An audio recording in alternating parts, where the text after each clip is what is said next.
ইসলাম বলেছেন, একজন মুমিনের পায়ে যদি একটা কাঁটা বিঁধে, চলতে চলতে একটা কাঁটা বিঁধে, এর বিনিময়ে আল্লাহ পাক তার গুনাহগুলো মাফ করে দিবেন। তো যে বিষয়টা বলছিলাম যে আল্লাহ রাব্বুল আলামিন সূরা আরাফের 179 নম্বর আয়াতে বলেছেন যে আমি প্রচুর জিন আর মানুষকে সৃষ্টি করেছি জাহান্নামের জন্য, যার দলিল আমরা একটা হাদিস থেকে দিলাম যে উম্মতে মুহাম্মাদি 73 দলে ভাগ হয়ে যাবে, যার 72টা দলই জাহান্নামে যাচ্ছে, একটা জান্নাতে যাবে, তার মানে সংখ্যা কম হচ্ছে। আরেকটা দলিল দিচ্ছিলাম যে আল্লাহ রাব্বুল আলামিন কুরআনুল কারীমের শব্দের অপচয় করেন না। একটা শব্দ দিয়ে তিনি একটা কওমের ইতিহাস তুলে ধরেছেন। যেমন যুলকারনাইন যাচ্ছিলেন পূর্ব দিকে, যেতে যেতে একটা কওমকে দেখলেন যে কওমের সূর্যের আলো থেকে বাঁচার মতো প্রযুক্তি জানা ছিল না, এতই মানবেতর জীবনযাপন করত। আল্লাহ পাক এই কওম সম্পর্কে বললেন কাযালিক, এরা এমনই ছিল। একটা শব্দ দিয়ে কওমের পুরো হিস্ট্রি বলা শেষ। এই কাযালিকা শব্দ দিয়ে আপনি তাফসীর দেখতে পারেন এই কওম সম্পর্কে কত কি বলা হয়েছে। সেই আল্লাহ রাব্বুল আলামিন সূরাতুর রহমানের মধ্যে একই আয়াত 31 বার রিপিট করলেন বা 32 বার রিপিট করলেন, ফাবিআইয়ি আলাই রাব্বিকুমা তুকাযিবান। মানে কি, কারণটা কি? কারণ এই সূরার মধ্যে এমন কিছু আছে যেটা আল্লাহ পাক চাচ্ছেন আমরা বেশি বেশি করে বুঝি। তোমরা আল্লাহর কোন কোন নিয়ামতকে অস্বীকার করবে। আল্লাহ রাব্বুল আলামিন আমাদেরকে কৃতজ্ঞ হতে বলছেন এই সূরার মধ্যে। আমরা যদি আল্লাহর নিয়ামত চতুর্দিকে দেখি তাহলে গুণে শেষ করতে পারবো না। আল্লাহ পাক বারবার স্মরণ করাচ্ছেন তোমরা আল্লাহর কোন কোন নিয়ামতকে অস্বীকার করবে। এরপরেও মানুষ আল্লাহ দ্রোহী আচরণ করছে। সহিহ বুখারীর মধ্যে 4 বার এই হাদিসটা আসার মানে হচ্ছে যে আল্লাহ পাক এখানেও বোঝানোর চেষ্টা করছেন যে জাহান্নাম থেকে বাঁচার জন্য আমাদের কত সতর্ক থাকা উচিত। হাদিসটা হচ্ছে এই, কিয়ামতের মাঠে আল্লাহ রাব্বুল আলামিন আদম আলাইহিস সালামকে ডাকবেন। আদম আলাইহিস সালামের নাম তো শুনেছেন, তিনি কে? আদি পিতা। তাকে কি কারণে সম্মানিত করা হয়েছিল বলেন? তাকে কি কারণে সম্মান দেওয়া হয়েছিল? জ্ঞানের কারণে। তাকে ফেরেশতারা সেজদা করলেন কি কারণে? শারীরিক গঠনের কারণে, শক্তির কারণে, জ্ঞানের কারণে। এই জ্ঞান এখন আমাদের মধ্যে চরম অভাব। এই জ্ঞানের চর্চার চরম অভাব আছে আমাদের মধ্যে এখন। আমরা জ্ঞান চর্চা করতে চাই না। আমরা স্লোগান দিতে চাই যে আল কোরআনের আলো ঘরে ঘরে জ্বালো, কিন্তু প্রত্যেকটা ঘরে একটা করে কোরআনের হাফেজ নাই। এমনকি প্রত্যেকটা ঘরে একটা করে মানুষও পাওয়া যাবে কিনা যারা কোরআন বিশুদ্ধ করে তেলাওয়াত করতে পারে। তবে একটা কথা বারবার বলি যে এইসব আইওয়াশ শোডাউন দিয়ে ইসলামের কোনো কল্যাণ নাই। ইসলামের কল্যাণ কনস্ট্রাকটিভ কাজ করতে হবে। প্রথমে জ্ঞান চর্চা করতে হবে, ক্লাসিক্যাল সাবজেক্টগুলো পড়তে হবে। ফর এক্সাম্পল কোরআন, অ্যারাবিক সাহিত্য, ফর এক্সাম্পল হাদিস, রাসূলের জীবনী সাল্লাল্লাহু আলাইহি ওয়াসাল্লাম, ফর এক্সাম্পল সিরাত, ইসলামের হিস্ট্রি, ইসলামিক ইকোনমিক্স, জিওপলিটিক্স, এবং আপনি যেখানে পড়ছেন সায়েন্স আর্টস কমার্স, এগুলো পড়বেন। পড়াশোনা করে জ্ঞান চর্চা করতে আমরা চাচ্ছি না, আমরা রাতারাতি ফল পেতে চাই। এই জন্য আইওয়াশ শোডাউনে বেশি ব্যস্ত থাকি। এগুলোতে ইসলামের কোনো খায়ের নাই, কল্যাণ নাই। আসেন, আদম আলাইহিস সালামকে আল্লাহ পাক ডাকবেন, ডেকে বলবেন তোমার সন্তানদের মধ্য থেকে জাহান্নামীদেরকে আলাদা করে দাও। আদম আলাইহিস সালাম বলবেন হে আল্লাহ কতজনকে আলাদা করে দেব? আল্লাহ রাব্বুল আলামিন বলবেন প্রতি 1000-এ 999 জনকে জাহান্নামের জন্য আলাদা করে দাও। বলেন ইন্না লিল্লাহি ওয়া ইন্না ইলাইহি রাজিউন। প্রতি 1000-এ 999 জনকে জাহান্নামের জন্য আলাদা করে দাও। আপনি গাণিতিকভাবে এটাকে ব্যাখ্যা করতে যায়েন না। এখানে বোঝানো হচ্ছে মেজরিটি, অর্থাৎ বেশিরভাগ মানুষ জাহান্নামে যাচ্ছে, কোনো সন্দেহ নাই। হ্যাঁ, এটা ঠিক, জাহান্নামে যাওয়ার পরে কবিরা গুনাহগার যে ব্যক্তিরা আছে তাদের জন্য নবী সাল্লাল্লাহু আলাইহি ওয়াসাল্লাম সুপারিশ করবেন, এবং যার অন্তরে সরিষা দানা পরিমাণ ঈমান ছিল, মন থেকে লা ইলাহা ইল্লাল্লাহ সাক্ষ্য দিয়েছে, একদিন না একদিন সে জান্নাতে যাবে ইনশাআল্লাহ। কিন্তু আমরা কি চাইবো জাহান্নামের শাস্তি ভোগ করে জান্নাতে যেতে? জাহান্নাম কি এটা একটা হাদিস দিয়ে বুঝাচ্ছি। আল্লাহ রাব্বুল আলামিন এই পৃথিবীর সবচেয়ে সুখী মানুষটাকে, এই পৃথিবীতে যার কোনো দুঃখ কষ্ট কিচ্ছু ছিল না, এই মানুষটাকে ডেকে নিয়ে আসবেন। ডেকে নিয়ে এসে জাহান্নামে ঢুকাবেন এক মুহূর্ত সময়ের জন্য, ধরেন 1 সেকেন্ড বা 1 ন্যানো সেকেন্ড। এরপরে বের করে নিয়ে আসবেন, নিয়ে এসে বলবেন পৃথিবীতে কি সুখে ছিলে? সেই ব্যক্তি বলবে সুখ কি জিনিস হে আল্লাহ আমি জানি না। আমি কি বুঝাতে পারছি ভাই?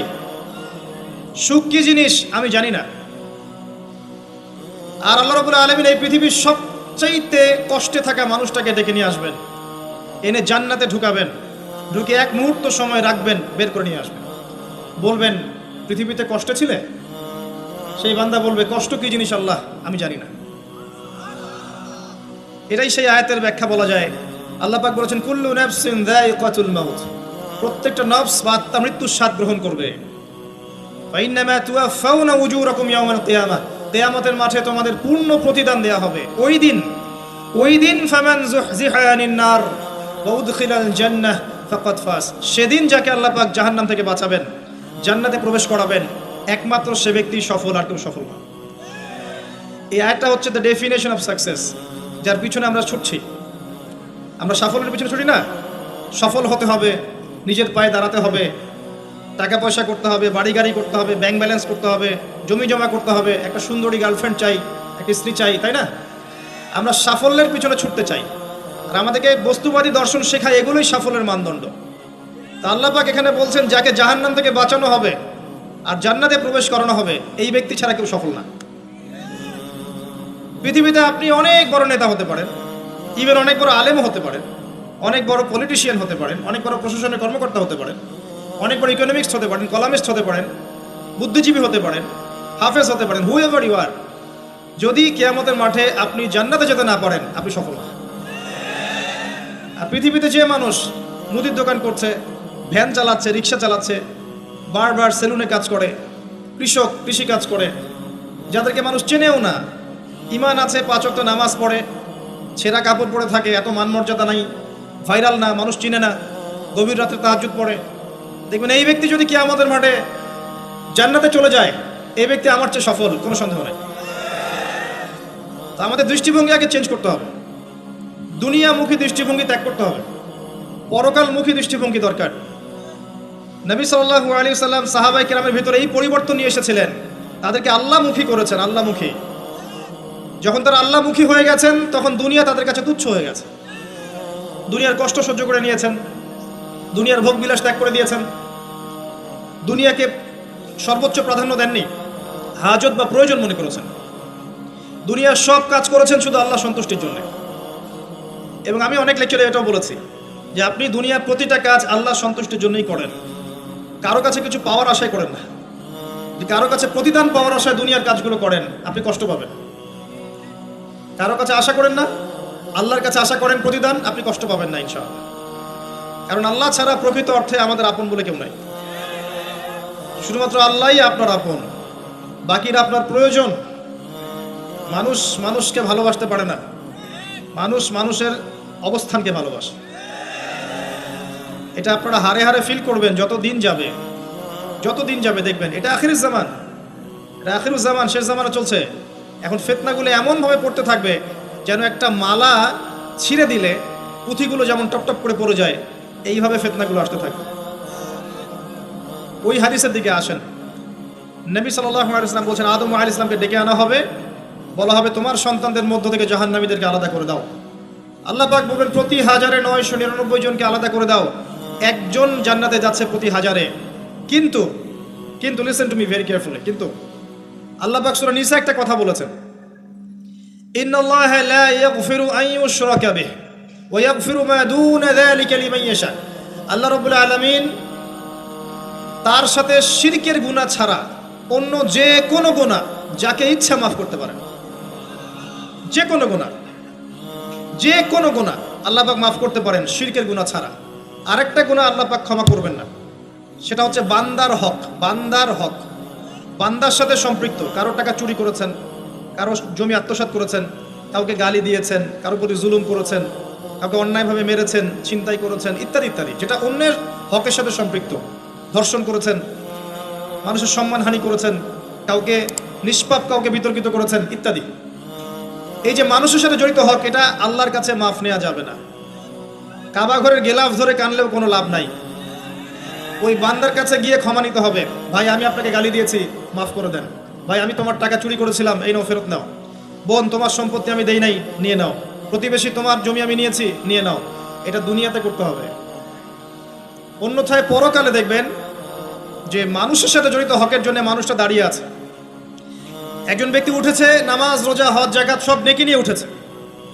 ওঠার পরে দেখছে সামনে অনেক মানুষ দাঁড়িয়ে আছে। কি জন্য দাঁড়িয়ে আছে? কারো টাকা নিয়ে শোধ করে নাই, কাউকে গালি দিয়েছে, কারোর প্রতি জুলুম করেছে, কারোর প্রতি অন্যায় করেছে, এরা দাঁড়িয়ে আছে, হক চাচ্ছে। তখন কিভাবে শোধ করবে? আল্লাহ পাক বলবেন তোমার নেকি ওদেরকে দিয়ে দাও। তখন শেয়ার রেটের মাধ্যমে নেকি চলে যাবে। কথা বুঝতে পারছেন? তখন আরো অত্যাধুনিক প্রযুক্তি থাকবে, নেকি কনভার্ট। আর নেকি দিতে দিতে যদি নেকি শেষ হয়ে যায়, তখন ওই ব্যক্তিদের গুনাহ তার আমল নামায় চলে আসবে। তারপর ওই ব্যক্তিরা জান্নাতে যাবে, এই ব্যক্তি জাহান্নামে যাবে। অতএব দুনিয়াতে মানুষের সাথে জড়িত কোনো হক রাখেন না। আল্লাহ পাক বলছেন শিরকের গুনাহ ছাড়া আল্লাহ যে কোনো গুনাহ মাফ করতে পারেন, আর এই যে কুফরি এবং মানুষের সাথে জড়িত হক আল্লাহ মাফ করবেন না। এখন আল্লাহ যদি শিরকের গুনাহ ছাড়া সব গুনাহ মাফ করতে পারেন, আর আল্লাহ পাক তো ওয়াদা করেছেন নবী সাল্লাল্লাহু আলাইহি ওয়াসাল্লামকে মেরাজের রাতে যে তোমার উম্মতের যে কোনো ব্যক্তি যদি শিরক না করে আমার সামনে হাজির হয় আমি তাকে মাফ করব। একটা হাদিসে কুদসির মধ্যে এটাও আছে, হে আদম সন্তান, তুমি যদি আসমান এবং জমিন সমপরিমাণ গুনাহ নিয়ে আমার সামনে দাঁড়াও কিন্তু আমার সাথে কাউকে শরীক করনি, তাহলে আমি আল্লাহ তোমার সামনে আসমান জমিন সমান ক্ষমা নিয়ে দাঁড়াবো। আবার নবী সাল্লাল্লাহু আলাইহি ওয়াসাল্লাম সুপারিশ করবেন যার অন্তরে এক জাররা পরিমাণ ঈমান থাকবে তারা জান্নাতে যাবে। তাহলে কি কারণে 1999 জন মানুষ জাহান্নামে যাবে? উত্তরটা দেন দেখি। তাদের আমল নামায় কিসের পাপ থাকতে পারে? কিসের? এটা বোঝার জন্য কি পিএইচডি করার দরকার আছে? এখন দেখেন, কিছু মানুষ আছে যারা বলছে যে ঈসা ইবনে মারিয়াম আল্লাহর সন্তান, নাউজুবিল্লাহ। এটা শিরক নয়? এবং তাদের সংখ্যা পৃথিবীতে 700-800 কোটির মতো, নাকি আরো কম বেশি হবে? যারা চলে গেছে, যারা আছে এবং যারা আসবে। কিছু মানুষ বলছে ওজায়ের আলাইহিস সালাম আল্লাহর সন্তান, নাউজুবিল্লাহ। এরা হচ্ছে জিউস যারা এখন প্যালেস্টাইন দখল করে আছে। আর এই কথা বলতে আমাদের বুকে ভয় থাকা উচিত নয় যে ওইটা আমাদের জমি, তাদের জমি নয়। ওখানকার ঘটনা হচ্ছে এমন, একটা উপমা দিয়ে বোঝানো যায়। মনে করেন আপনি আপনার ঘরে বসে আছেন, আপনার দরজায় একজন মেহমান এসেছে। মেহমান নক করছে, ঠক ঠক ঠক, ভাই আমাকে একটু হেল্প করেন, আমি খাইনি অনেক দিন, আমার কাপড় নাই, আমার খাবার নাই, আমার থাকার জায়গা নাই, একটু আশ্রয় দেন। আপনি মাশাআল্লাহ মুসলিম, দয়া পরবশ হয়ে দরজা খুলে দিলেন, তাকে ড্রয়িং রুমে বসালেন, সুন্দর করে খাওয়ালেন, কাপড় দিলেন, রেস্ট করার জায়গা দিলেন। এবার সে সেখানে থাকতে থাকতে পরিকল্পনা করলো যে আপনাকে আপনার বাসা থেকে বের করে দিবে। একদিন আপনাকে ঘাট ধরে আপনার বাসা থেকে বের করে দিল, দিয়ে দরজার ভিতর থেকে লাগিয়ে দিল। এখন দরজার বাইরে দাঁড়িয়ে আপনি নক করছেন, আমার ঘর আমাকে ফেরত দাও, আমার ঘর আমাকে ফেরত দাও। আর এই ব্যক্তি বলছে আপনি জঙ্গি, আপনি সন্ত্রাসী। এটা হচ্ছে সবচেয়ে সেরা উদাহরণ প্যালেস্টাইন এক্সাম্পলের।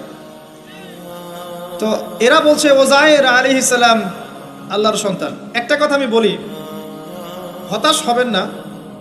ফেরাউন তার দলবল নিয়ে যখন লোহিত সাগরে ধাওয়া করছিল মুসা আলাইহিস সালামকে, আল্লাহ পাক কি করেছেন? আল্লাহ পাক সব সৈন্যকে আগে লোহিত সাগরে এনেছেন, আনার পরে মুসা আলাইহিস সালামকে পার করে দিয়েছেন। তারা যখন মাঝখানে এসেছে তখন আল্লাহ পাক ডুবিয়ে দিয়েছে। ঠিক আছে? আল্লাহ পাক ঠিক একই কাজটা করবেন ইনশাআল্লাহ এই জেরুজালেমে ইনশাআল্লাহ তাআলা। সবাইকে এনেছেন আল্লাহ পাক পৃথিবীর বিভিন্ন জায়গা থেকে। একটা নির্দিষ্ট সময় পর্যন্ত ওরা বিশ্বকে রুল করবে সামনে, একটা নির্দিষ্ট সময় পর্যন্ত এরা বিশ্বকে শাসন করবে সামনে অচিরেই। কিন্তু এরপরে আল্লাহ রাব্বুল আলামিন ঈসা ইবনে মারিয়ামকে নামাবেন এবং তার হাতে তাদের নেতা মাসিহুদ দাজ্জাল নিহত হবে ইনশাআল্লাহ তাআলা। এবং পুরো কমিউনিটি একসাথে কলাপস করে যাবে, পৃথিবী থেকে তার নাম অস্তিত্ব মুছে যাবে ইনশাআল্লাহ তাআলা। আল্লাহ পাক ওই লোহিত সাগরের সুন্নাহ এখানে অ্যাপ্লাই করবেন ইনশাআল্লাহ। আল্লাহ পাক এই কারণেই একত্রিত করেছেন, এটা আল্লাহ পাকের স্টাইল সুন্নাহ। আসেন, এরা বলছে ওজাইর আলাইহিস সালাম আল্লাহর সন্তান। আবার দেখেন কিছু মানুষ বলছে আল্লাহকে পাওয়ার জন্য স্ট্যাচু ওয়ার্শিপ করা যায়, এরা হচ্ছে আল্লাহকে পাওয়ার মাধ্যম। কিছু মানুষ বলছে কবরে সেজদা করা যায়, কবরে শায়িত ব্যক্তি আল্লাহর কাছে সুপারিশ করবে। কিছু মানুষ বলছে আল্লাহ ছাড়া অন্য কারোর কাছে দোয়া করা যায়, তিনি অনেক বুজুর্গ ব্যক্তি ছিলেন, আমার দোয়া পৌঁছে দিবেন আল্লাহ পর্যন্ত। কিছু মানুষ বলছে আল্লাহ ছাড়া অন্য কারোর নামে নজর করা যায়, জবাই করা যায়, কসম করা যায়, ইত্যাদি ইত্যাদি। আর কিছু মানুষ আল্লাহর হালালকে হারাম করছে, আল্লাহর হারামকে হালাল করছে। কিছু মানুষ তাকদীরকে অস্বীকার করছে, ভাগ্যকে অস্বীকার করছে। কিছু মানুষ দুনিয়া নিয়ে এতই ব্যস্ত হয়ে আছে, দিনের যাররা পরিমাণ ফিকির নাই। আবার কিছু মানুষ এই উম্মতের মধ্যে দাবি করছে মুহাম্মদ সাল্লাল্লাহু আলাইহি ওয়াসাল্লাম শেষ নবী নন, আরও নবী আসতে পারে, এবং তারা প্রকাশ্যে মাহফিল করারও চেষ্টা করছে এখন বাংলাদেশে। আবার কিছু মানুষ বলছে আমরা কোরআন মানি, হাদিস মানি না। এই যতগুলো কথা আমি বললাম এর প্রত্যেকটাই হচ্ছে শিরক। এই শিরকগুলো হয় তিনভাবে: চিন্তায় শিরক হয়, কথায় শিরক হয়, এবং কাজে শিরক হয়। চিন্তা, কাজ এবং কথা, আকীদায় শিরক থাকে, আমলে শিরক থাকে, আবার কথাতেও শিরক থাকে। এই শিরকের পাপের কারণে আল্লাহ রাব্বুল আলামিন বেশিরভাগ মানুষকে জাহান্নামে দিবেন, বলেন নাউযুবিল্লাহ। কিন্তু কারো আমল নামায় যদি শিরকের পাপ না থাকে, শিরক থেকে তওবা করে যে কোনো পাপ নিয়ে সে কবরে যায়, 99% সম্ভাবনা আছে এই মানুষকে আল্লাহ পাক মাফ করে দিবেন। তাহলে আমরা আজকে এতটুকু শিখলাম, প্রথমে সবচেয়ে বেশি কেয়ারফুল থাকতে হবে শিরকের ব্যাপারে, সবচেয়ে বেশি কেয়ারফুল থাকতে হবে শিরকের ব্যাপারে এবং বেদাআতের ব্যাপারে। এটা কি জিনিস? বেদাআত হচ্ছে এমন জিনিস, মানে আমিলা আমালান লাইসা আলাইহি আমরুনা ফাহুয়া রাদ। নবী সাল্লাল্লাহু আলাইহি ওয়াসাল্লাম বলেছেন, কেউ যদি এমন কোনো কাজ করে ইসলামের মধ্যে যেই কাজের পিছনে আমার কোনো দলিল নাই, প্রমাণ নাই, আমার পক্ষ থেকে কোনো আদেশ নাই বা নিষেধ নাই, কোনো হুজ্জত নাই, এটাই বেদাআত, প্রত্যাখ্যাত। মানে আপনার প্রতিটা কাজ হতে হবে শুধুমাত্র নবী সাল্লাল্লাহু আলাইহি ওয়াসাল্লামের সুন্নাহ মতো। এই জায়গায় নতুন কোনো পদ্ধতি চালু করলে আপনি বেদাআতি হয়ে যাবেন। বেদাআতির পরিণতি কি? তার সমস্ত আমলগুলোকে আল্লাহ পাক ধুলো বানিয়ে দিবেন। দলিল সূরা ফুরকান। সবকিছু বলার সময় পাচ্ছি না মাহফিলে। আরো কি?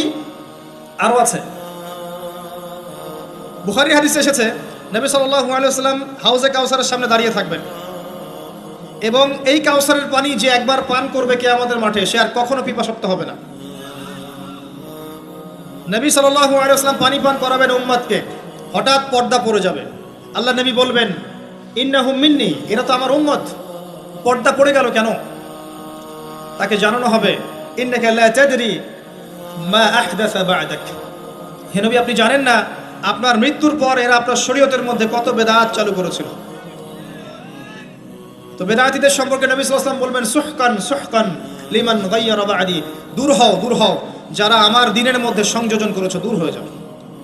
নবীজি অভিশাপ দিবেন, নাউযুবিল্লাহ।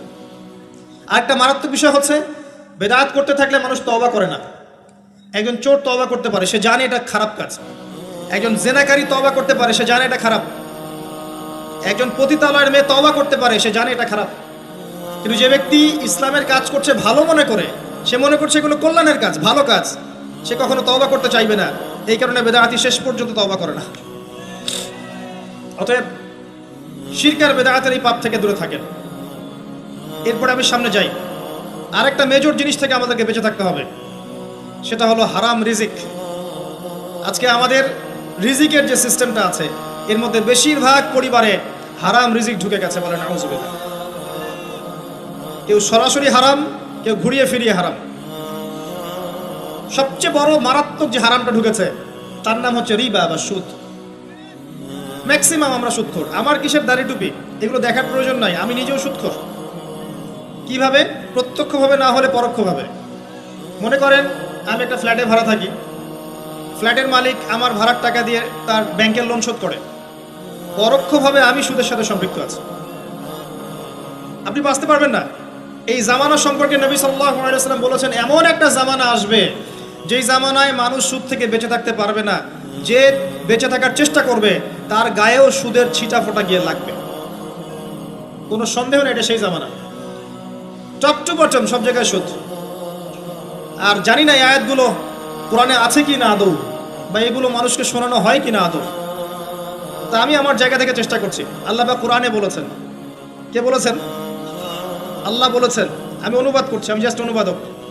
সূরা বাকারা 279 থেকে পড়া শুরু করেন। আল্লাহ পাক বলেন, ইয়া আইয়ুহাল্লাযীনা আমানু, হে মুমিনগণ, তুমি যদি মুমিন হয়ে থাকো, হে মুমিনগণ, ইত্তাকুল্লাহ, তোমরা আল্লাহকে ভয় করো।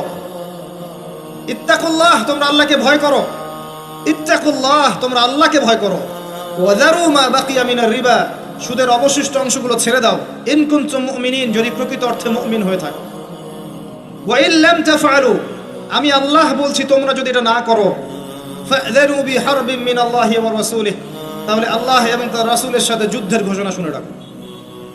গো অ্যাহেড, এখন রাস্তা আপনার। আমি অনুবাদ করে শুনিয়ে দিয়েছি, আপনার কান পর্যন্ত পৌঁছে গেছে। এখন decision is yours, path is yours, choose your path. রাস্তা আপনার, আপনি ফিক্স করেন কি করবেন। যদি আপনি সুদ খান 1 নাম্বার, অথবা দেন 2 নাম্বার, 3 আপনি সাক্ষী থাকেন, 4 লিখে রাখেন, আপনি সমান পাপী। এই 4 শ্রেণী মানুষকে নবী সাল্লাল্লাহু আলাইহি ওয়াসাল্লাম অভিশাপ দিয়েছেন, লাআনত করেছেন। আর নবী সাল্লাল্লাহু আলাইহি ওয়াসাল্লামের অভিশাপ নিয়ে যদি আমরা কবরে যাই, তাহলে মান নবিয়্যুক উত্তর দিতে পারবো, এটা বিশ্বাস করা বোকামি। তার অভিশাপ নিয়ে যদি আমরা হাসরের মাঠে উঠি, হাউজে কাউসারের পানি পাবো, প্রত্যাশা করাটা বোকামি হবে। তার অভিশাপ নিয়ে যদি আমরা হাসরের মাঠে উঠি, তাহলে তিনি আমাদের জন্য সুপারিশ করবেন, এটা ভাবা বোকামি হবে। মেরাজের রাতে আল্লাহ রাসূল দেখে এসেছেন, এক শ্রেণীর মানুষকে রক্তের নদীতে ফেলে মাথা ফাটিয়ে দেওয়া হচ্ছে। নবী জিজ্ঞাসা করলেন সাল্লাল্লাহু আলাইহি ওয়াসাল্লাম, এরা কারা হে জিবরাইল? জিবরাইল আলাইহিস সালাম বলেন, এরা আপনার উম্মতের সেই সব ব্যক্তি যারা ছিল সুদখোর, যারা সুদের মধ্য দিয়ে মানুষের রক্ত চুষে খেয়েছে। আজকে রক্তের নদীতে এদেরকে ফেলে মাথা ফাটিয়ে দেওয়া হচ্ছে। কি করবেন আপনি ফিক্স করেন। ইসলাম তরবারির জোরে ছড়ায় নাই। আমি আপনার গর্দানে তরোয়াল ধরে বলবো না যে সুদ ছেড়ে দেন, বলবো? কেউ বলবে না। ইসলাম এভাবে ছড়ায় নাই। ইসলাম সৌন্দর্য দিয়ে ছড়িয়েছে, সুন্দর উপদেশ দিয়ে ছড়িয়েছে। উদউ ইলা সাবিলি রাব্বিকা বিল হিকমা ওয়াল মাউইযাতিল হাসানা ওয়াজাদিলহুম বিল্লাতি হিয়া আহসান, এভাবে ইসলাম ছড়িয়েছে। ফাযাক্কির ইন নাফাআতিয যিকরা সায়াযাক্কারু মান ইয়াখশা। হে নবী, আপনি উপদেশ দিন, যদি উপদেশ কাজে লাগে শীঘ্রই যারা আল্লাহকে ভয় করে তারা আপনার উপদেশ গ্রহণ করবে ইনশাআল্লাহ। ওয়া ইয়াতাজান্নাবুহাল আশকা, যারা পাপাচারী ফাসিক তারা উপদেশ গ্রহণ করবে না। ফাযাক্কির ইন্নামা আনতা মুযাক্কির, আপনি উপদেশ দিন, আপনি শুধু উপদেশদাতা। লাস্তা আলাইহিম বিমুসাইতির, আপনি কারো উপর দারোগা নন। এটা একজন দায়ীর কাজ, একজন আলেমের কাজ, এর বেশি কিছু না। আমাদের ম্যাক্সিমাম রিজিকের মধ্যে সুদ ঢুকে গেছে। হয় আমরা খাচ্ছি, না হলে দিচ্ছি, না হলে সাক্ষী থাকছি, না হলে লিখে রাখছি। আরেকটা কথা বলি, এই হাদিসটাও শুনে রাখেন। নবী করিম সাল্লাল্লাহু আলাইহি ওয়াসাল্লাম কার নবী? আপনার তো, আপনারই তো নবী। তিনি বলেছেন সুদের পাপের 73টা শাখা আছে। কতটা? যার সর্বনিম্ন শাখা হচ্ছে নিজের মায়ের সাথে জেনা করা। এখানে যদি একটা বিল্ডিং থাকে, যে বিল্ডিং এর মধ্যে মনে করেন কথার কথা না আউযুবিল্লাহ অনেক প্রস্টিটিউট মহিলা আছে, কথা বুঝতে পারছেন? এখানে আছে অনেক প্রস্টিটিউট মহিলা যারা এখনকার ভাষায় সেক্স ওয়ার্কার্স, কারণ তারা যৌনকর্মী বলতে চায়, পতিতা শব্দ ইউজ করতে চায় না। তারা এটাকে একটা স্বীকৃতি দিতে চেষ্টা করছে আর কি। সেক্স ওয়ার্কার্স এটা একটা কাজ, নাউযুবিল্লাহ। এই কারণেই সমাজে বেশি বেশি মহামারী ছড়াবে। এই কারণেই সমাজে এমন এমন কিছু পাপ ছড়াবে, এমন কিছু রোগ ছড়াবে যে রোগগুলো কখনো ছিল না ইতিহাসে। এই কারণেই হাদিস এসেছে, শেষ জামানায় যখন অশ্লীলতা বেড়ে যাবে, বেহায়াপনা বেড়ে যাবে, নগ্নতা বেড়ে যাবে, তখন সমাজে বেশি বেশি এমন এমন রোগ ছড়াবে যে রোগগুলো আগে কখনো ছিল না। মনে করেন এখানে এমন একটা বিল্ডিং আছে, সেখানে কিছু সেক্স ওয়ার্কার্স আছে, এখানে কেউ ম্যানেজার, কেউ কাজ করে, কেউ মনে করেন দারোয়ান, কেউ মনে করেন ডিলার এগিয়ে দিচ্ছে, কেউ মনে করেন যে ঘরে ঢুকিয়ে দিচ্ছে, ইত্যাদি ইত্যাদি। এক একজন এক এক সেকশনে কাজ করছে, আর একটা কর্পোরেট সেকশনের মতো। এখন আপনি কি তাদের কারো বাসায় দাওয়াত খেতে চাইবেন? চাইবেন? আপনি কি তাদের কারো উপার্জন খেতে চাইবেন? যদি এমন হয় এখানে সব সেক্স ওয়ার্কার্স নয়, সবাই আমাদের মা, নাউযুবিল্লাহ।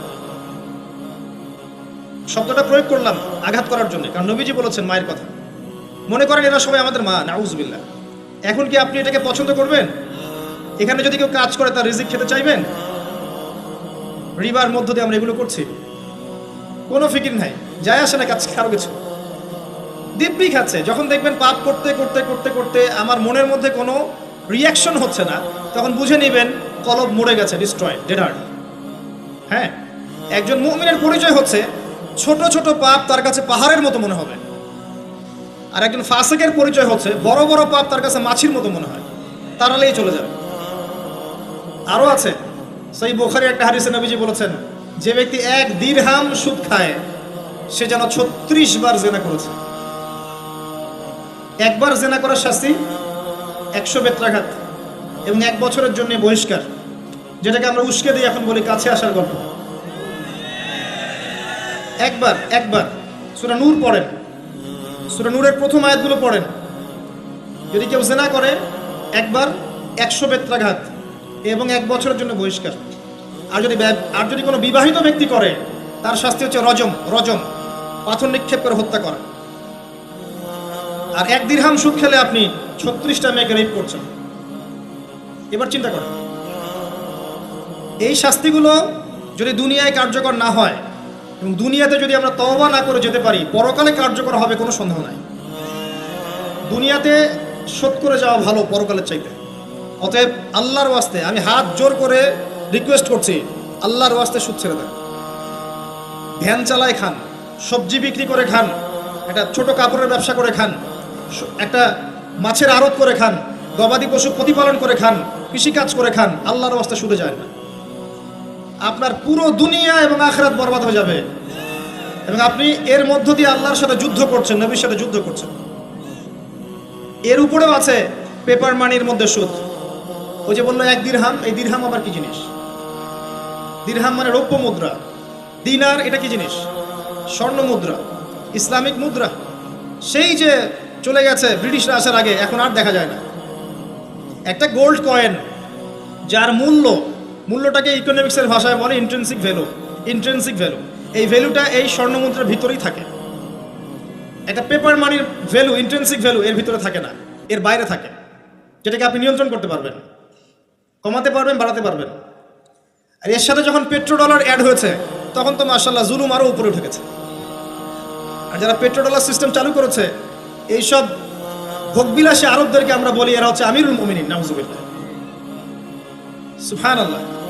কত অন্ধ হলে মানুষ এদেরকে আমিরুল মুমিনিন মনে করতে পারে। যারা মুসলিমদের প্রপার্টি সব আমেরিকার হাতে তুলে দিয়েছে, আর সেই প্রপার্টি দিয়ে এরা বম্বিং করে করে সারা বিশ্বের মধ্যে মুসলিম হত্যা করছে। আল্লাহ পাক সেই যে বলেছেন সূরা মাইদার মধ্যে 51 নম্বর আয়াতে, ইয়া আইয়ুহাল্লাযীনা আমানু, হে মুমিনগণ, লা তাত্তাখিযুল ইয়াহুদা ওয়ান নাসারা আউলিয়া, হে মুমিনগণ তোমরা ইহুদি এবং খ্রিস্টানদেরকে বন্ধুরূপে গ্রহণ করো না। কে বলেছেন? আল্লাহর চেয়ে কি আমি জিওপলিটিক্স ভালো বুঝি? আল্লাহর চেয়ে আমি আমার ভালো মন্দ ভালো বুঝি? তাদেরকে বা'দুহুম আউলিয়া ও বা'দ, যারা একে অপরের বন্ধু। ওয়া মান ইয়াতাওয়াল্লাহুম মিনকুম ফাইন্নাহু মিনহুম, তোমাদের মধ্যে কেউ যদি ওদের দিকে মুখ ফিরায় সে তাদের অন্তর্ভুক্ত, এই উম্মার কেউ না তারা। যেই হোক, বিশ্বের এইসব নামধারী মুসলিম কান্ট্রিদের চাইতে বাংলাদেশের পররাষ্ট্রনীতি অনেক ভালো আছে, 1000 গুণে ভালো আছে। কি মনে করেন আপনি? এসব ফাসেকা জালেমদেরকে আপনি আমিরুল মুমিনিন মনে করছেন? আল্লাহ পাক বোঝার তৌফিক দান করুন। আসেন, রিবার কথা বলতে গিয়ে কথাটা আসছি, ইন্ট্রিনসিক ভ্যালু বলে একটা বিষয় আছে। এত ডিটেলস বিষয় মাহফিলে বলা সম্ভব না, এতটুকু বলবো যে ইনশাআল্লাহ তাআলা আপনি যদি আপনার সম্পদকে সাস্টেইনেবল অ্যাসেটে রূপান্তরিত করেন, আগামী দিনগুলোতে আপনি ইনশাআল্লাহ জিতবেন, আদারওয়াইজ হেরে যাবেন। ফর এক্সাম্পল, আপনি যদি আপনার সম্পদকে জমিতে কনভার্ট করেন, গবাদি পশুর প্রজেক্ট করেন, আপনি যদি মাছের প্রজেক্ট করেন, ব্যবসা ইনভেস্ট করেন, বা কিছু গোল্ড রাখেন, কিছু সিলভার, কিছু আপনার রূপা রাখেন, ইত্যাদি ইত্যাদি, পরবর্তী সময়গুলোতে গিয়ে আপনার সম্পদের মান কমে যাবে না, ইনশাআল্লাহ বাড়বে।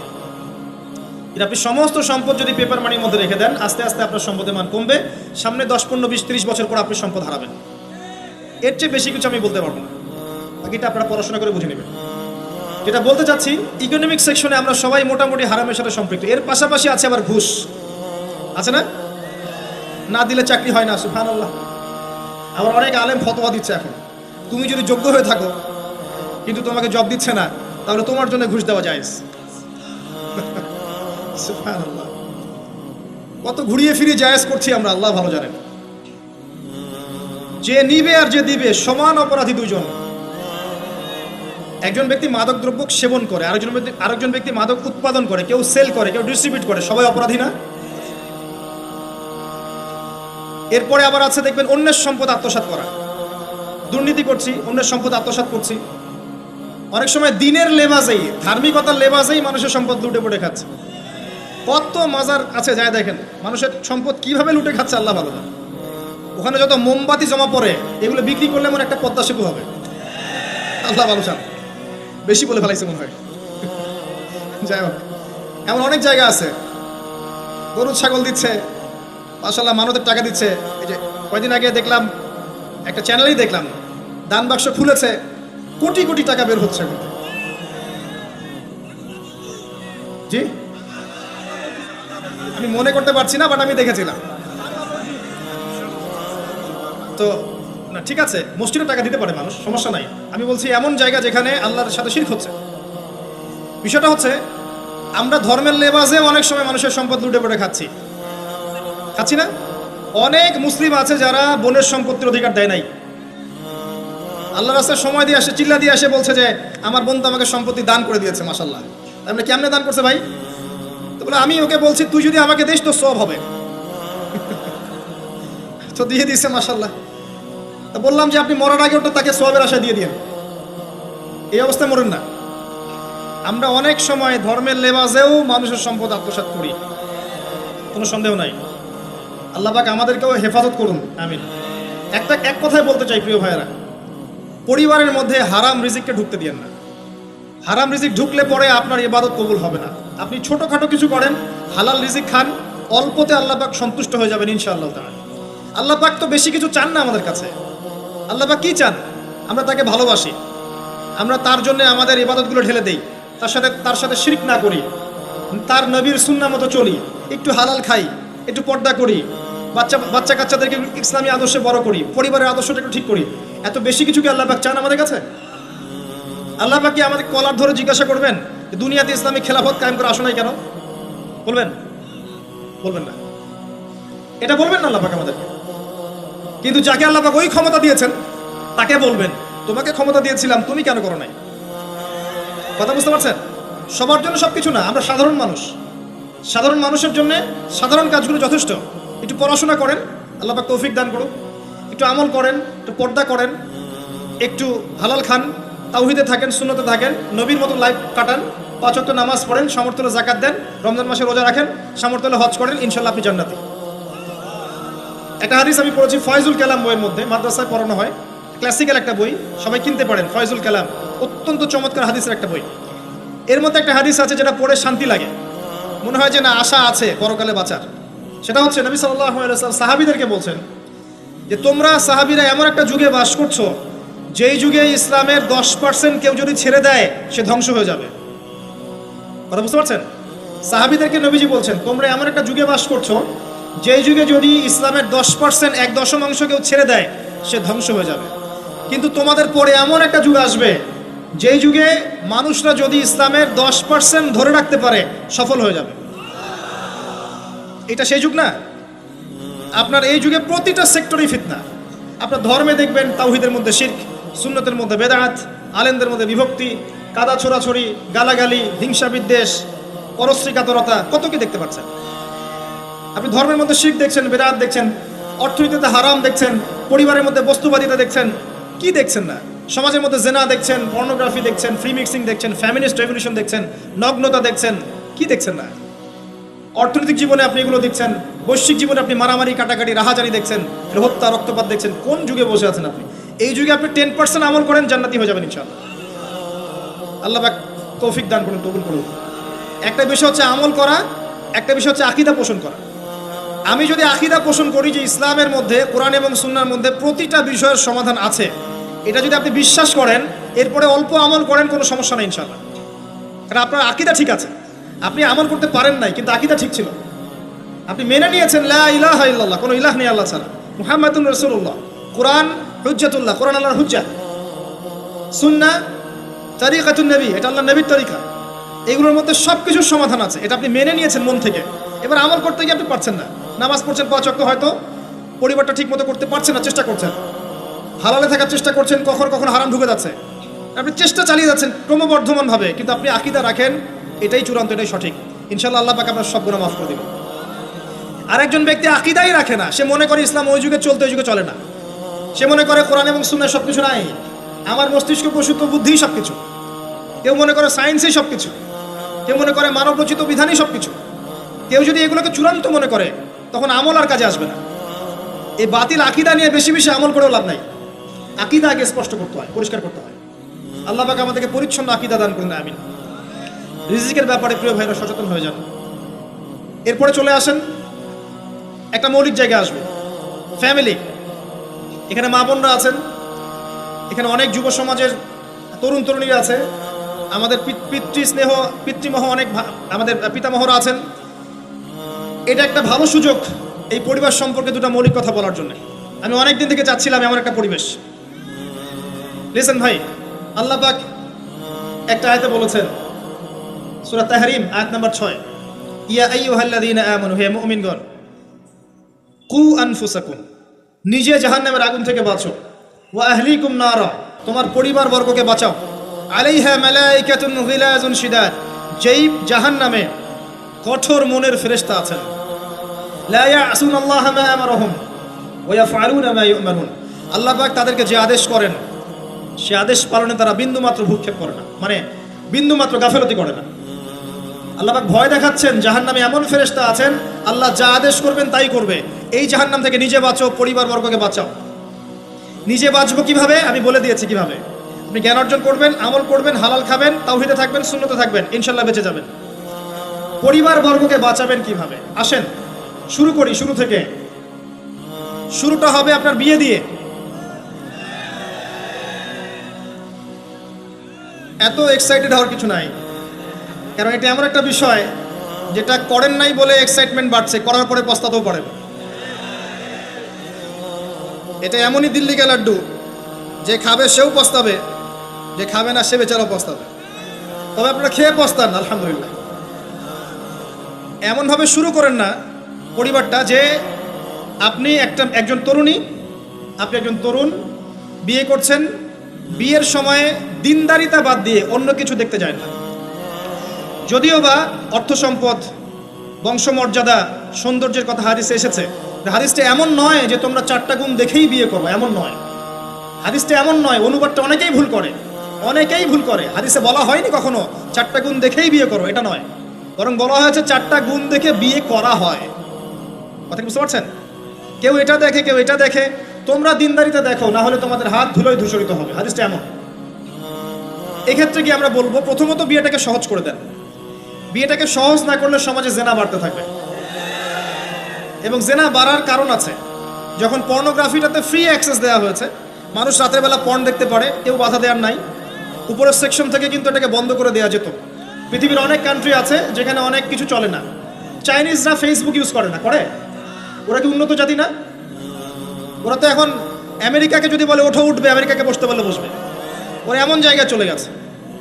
ওই ইউক্রেন ইস্যু নিয়ে আমেরিকা, ন্যাটো আর এই ব্রিটেন আর ফ্রান্স আর ইসরায়েল কিছুই করতে পারবে না ইনশাআল্লাহ, বিকজ এখানে একটা বড় অ্যালায়েন্স আছে চায়না এবং রাশিয়ার।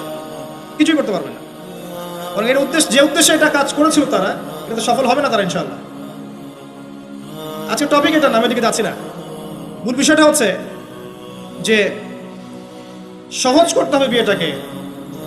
উপযুক্ত বয়স হয়ে গেলেই একটা উপার্জনের সোর্স খুঁজবেন আগে। বেকার অবস্থায় বিয়ে করতে যায় না, উপার্জনের সোর্স খুঁজবেন, তারপরে আপনি আপনার পরিবারকে বলবেন আমার বয়স হচ্ছে, আমাকে বিয়ে দাও। এবার আসেন, বিয়ের সময় দিনদারিতা ছাড়া অন্য কিছু দেখতে যায় না। এরপরে যদি সে সুন্দর হয় বা সুন্দরী হয় বা ভালো বংশের হয়, অথবা দেখা যায় যে ভালো টাকা পয়সা হলো ইত্যাদি ইত্যাদি, এটা আপনার নূরুন আলা নূর, এটা বোনাস। কিন্তু এগুলো যদি নাও থাকে, শুধু দিনদারিতা থাকে, আপনি রাজি হয়ে যান। পরিবারের কর্তাদেরকেও বলবো যে মেয়ে বিয়ে দেওয়ার সময় ছেলের টাকা পয়সা দেখতে যায় না, ছেলের স্ট্যাটাস দেখতে যায় না বেশি বেশি। পরে দেখবেন এই মেয়ে ওর ঘরে গিয়ে পস্তাচ্ছে।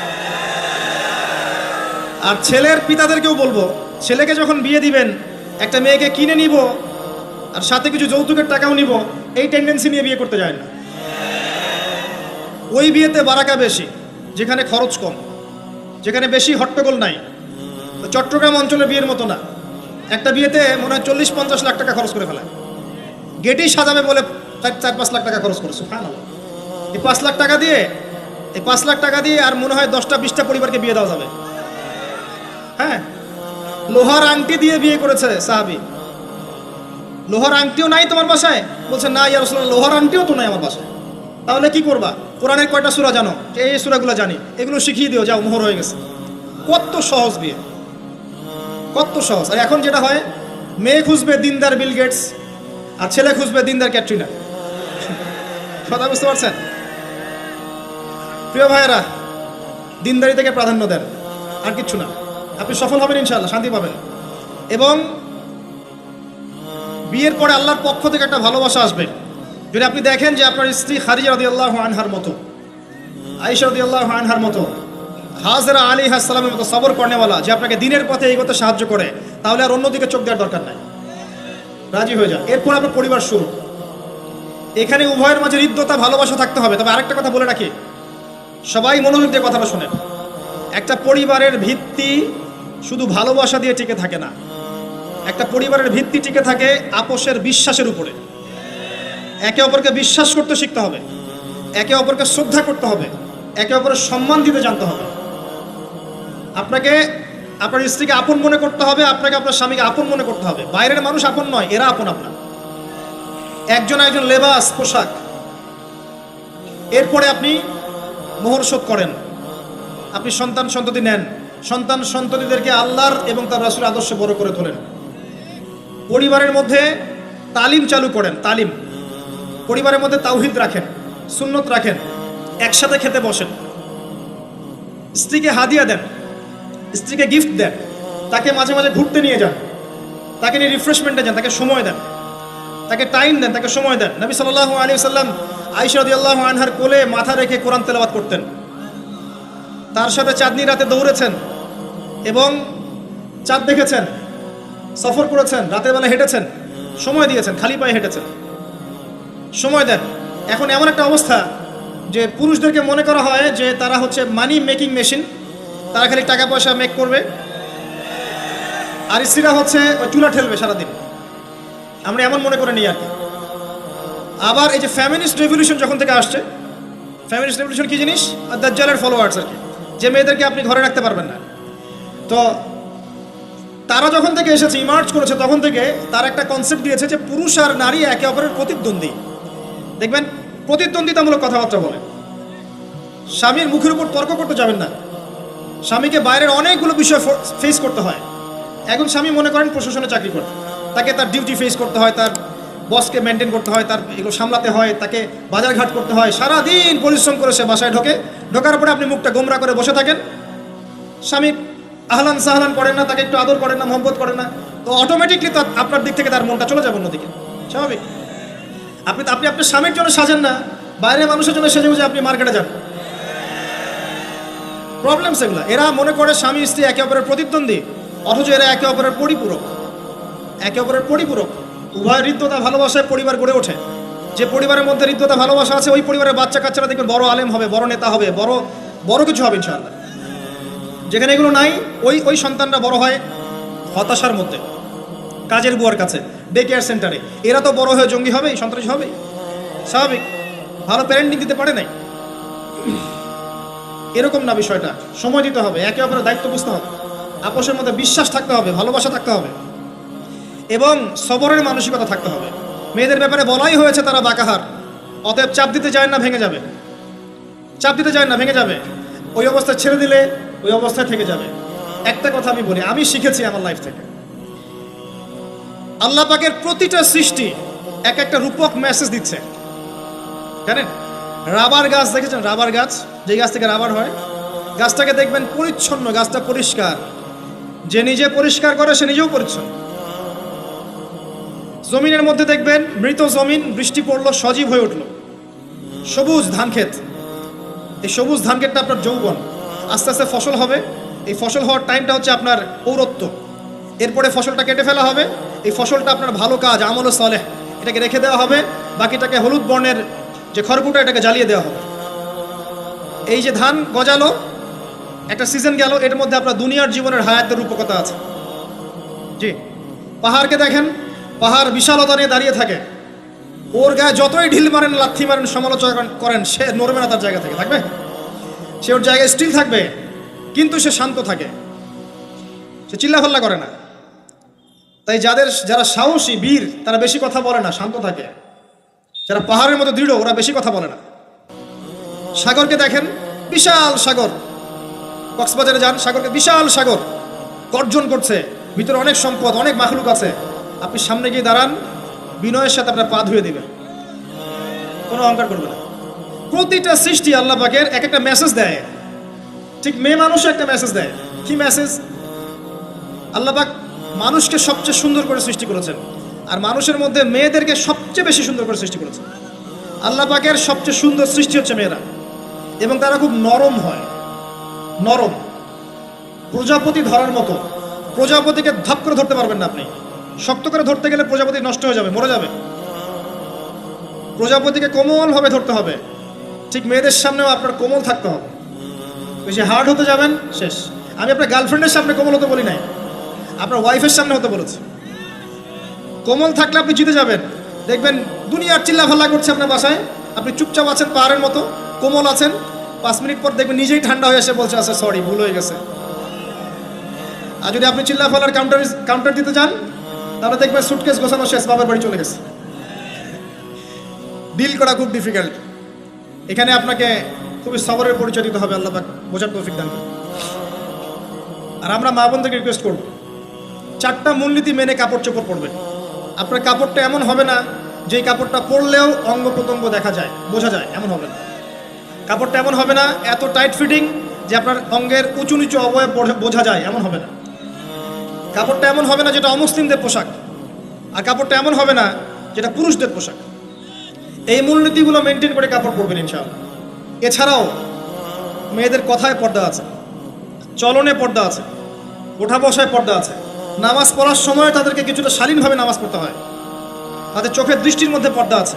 এগুলো কে শিখাবে এখনকার মেয়েদেরকে? সবসময় বিজি দেখবেন, নতুন কোন সিরিয়াল আসছে, নতুন কোন ফ্যাশন আসছে, নতুন কোন পার্লারে কি আসছে, কোন কাটিং আসছে, কোন নায়িকা আসলো। ওই যে বাংলাদেশে কোন এক নায়িকা আসছে, তাই নিয়ে মিডিয়াতে এমন তোলপাড়, মনে কি নাকি একটা অবস্থা। আল্লাহর কাছে তোমার কি মূল্য আছে হে?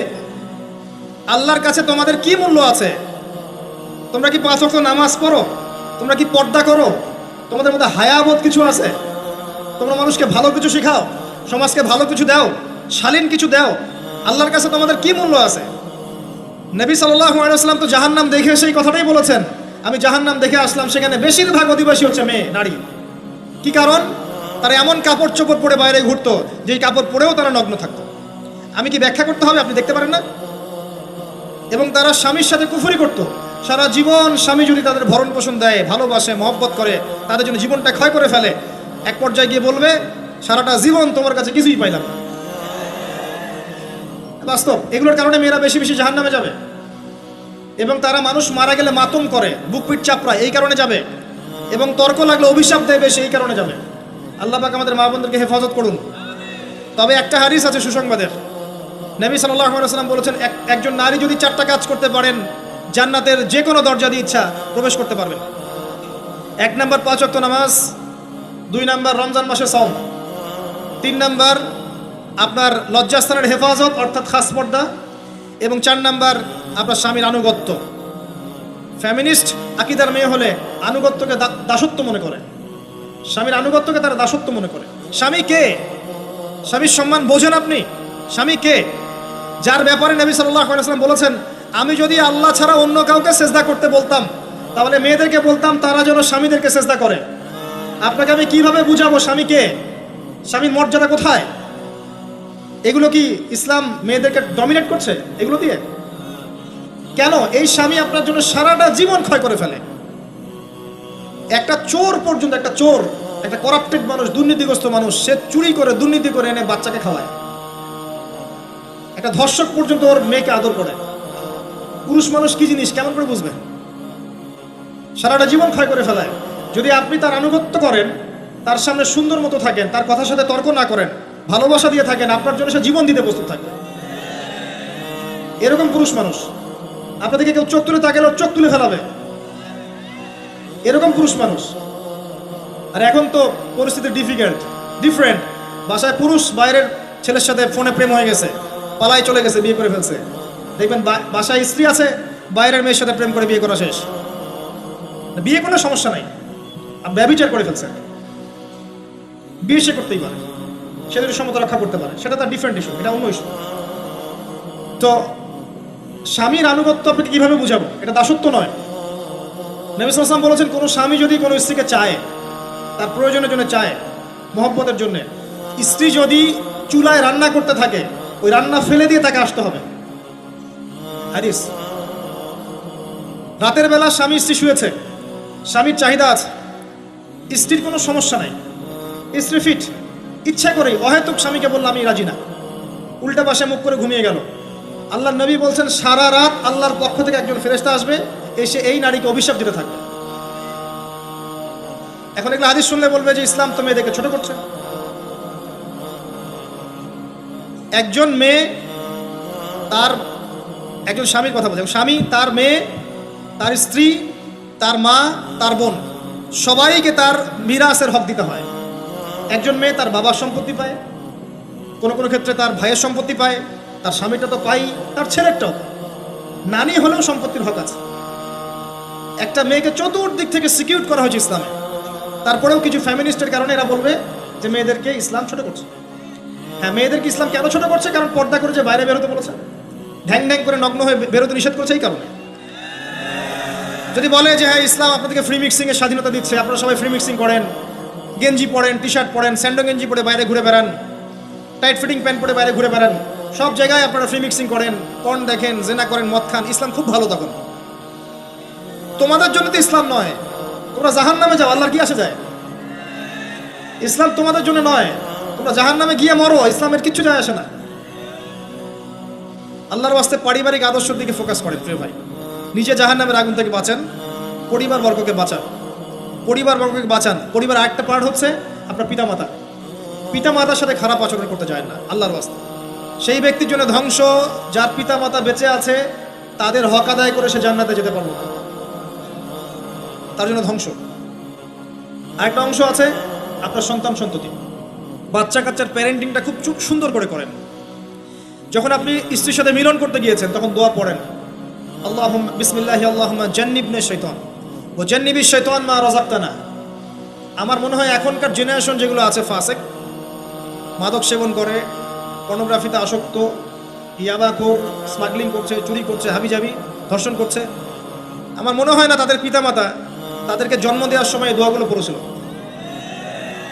কারণ পিতামাতা এই দোয়া পড়লে ওই সন্তানকে শয়তান স্পর্শ করতে পারে না। সন্তান হবে, সন্তান ছেলে হোক মেয়ে হোক, আপনার এটা নিয়ে মন খারাপ করার কিছু নাই। একজন কন্যা সন্তানকে লালন পালন করে সৎপাত্রে পাত্রস্থ করলে এই মেয়ে পরকালে আপনার জন্য জাহান্নামের আগুন থেকে ঢাল হয়ে যাবে। যার কাছে দুইজন মেয়ে আছে, দুইটা মেয়েকে সে ভালো করে মানুষ করেছে, নবী সাল্লাল্লাহু আলাইহি ওয়াসাল্লাম বলছেন সে জান্নাতে আমার সাথে এমন করে থাকবে, এইভাবে।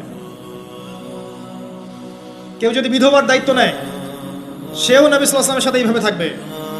এতিমের দায়িত্ব নেয়, এইভাবে থাকবে। ফ্যান্টাসিতে ভুগছেন, একটা এতিম মেয়েকে বিয়ে করেন, একটা অসহায় তালাকপ্রাপ্ত মেয়েকে বিয়ে করেন, একটা বিধবা মেয়ে যার স্বামী মারা গেছে, কেউ নেই দেখার, তাকে বিয়ে করেন, তারপরে বোঝা যাবে আপনার মধ্যে কতটুকু দিন আছে। আর বর্তমান সভ্যতা আমাদের কি সমাধান দিবে? সবাই যদি দিনদের একটা করে ক্যাটরিনা খোঁজে, এই এতিম, এই বিধবা, এই যাদের দেখার কেউ নাই, এই মেয়েগুলা কি রাষ্ট্রের সম্পত্তিও থাকবে? এদের দায়িত্ব কে নিবে?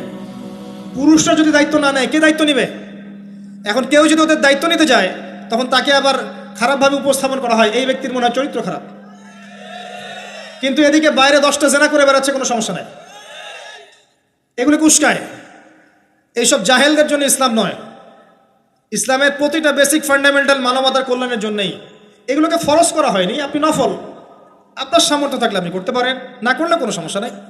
কেউ যদি করে যে ইসলাম